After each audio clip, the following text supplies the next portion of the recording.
જય માતાજી મિત્રો, આજે ડીસામાં આપણે જાપડી માના મંદિરે દર્શન કરવા જઈ રહ્યા છીએ અને મિત્રો તમને દેખાડું એક મસ્ત મંદિર જે નાનું ચકડ મંદિર છે, પણ મિત્રો અહીંયા તમે શ્રદ્ધા જો રાખો છો મિત્રો તમારું ધાર્યું કામ થાય છે। મિત્રો અહીંયાથી રસ્તો તમે દેખી રહ્યા છો, એકદમ થોડો કાચો રસ્તો છે। સ્કાય જે સ્કૂલ છે તેનો રસ્તો છે અને અહીંયાથી તમે જે હોન્ડા શોરૂમ છે ત્યાંથી તમે આવી શકો છો। રાજ મંદિરને આગળ જે આપણો પુલ છે ત્યાં પૂરો થાય તો મિત્રો દેખો અહીંયાથી નાનું મંદિર છે જય જાપડીમાં, અહીંયા ગેટની આગળ લખેલું છે, એકદમ સરસ મજાનું। અને મિત્રો આ આપણું જાપડીમાંનું મંદિર છે। મિત્રો અહીંયા સબી અને અખંડ દીવો પણ તમે જોઈ રહ્યા છો, અખંડ દીવો થાયેલો છે।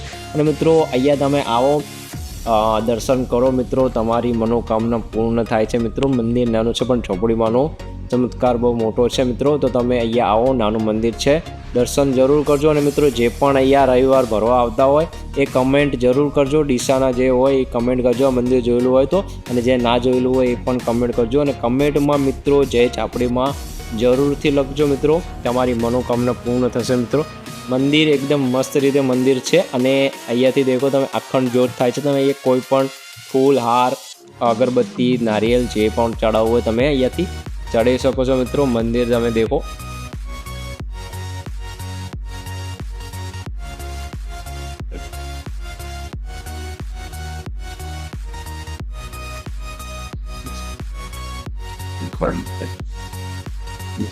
તો મિત્રો આ પતરાળું મંદિર છે, એક બાવળનું ઝાડ છે ત્યાં નીચે મંદિર કરેલું છે એકદમ મસ્ત રીતે। અને આનો રસ્તો છે આ બાજુ તમે જે જુઓ તો જે સ્કાય સ્કૂલ છે તેનો રસ્તો છે, ઠીક છે। અને આ બાજુ આપણે જુઓ તો તમે પાલનપુર હાઈવે છે, તમે ઇઝીલી તમે આવી શકો છો। અને કમેન્ટમાં જય જાપડીમાં લખતા જજો।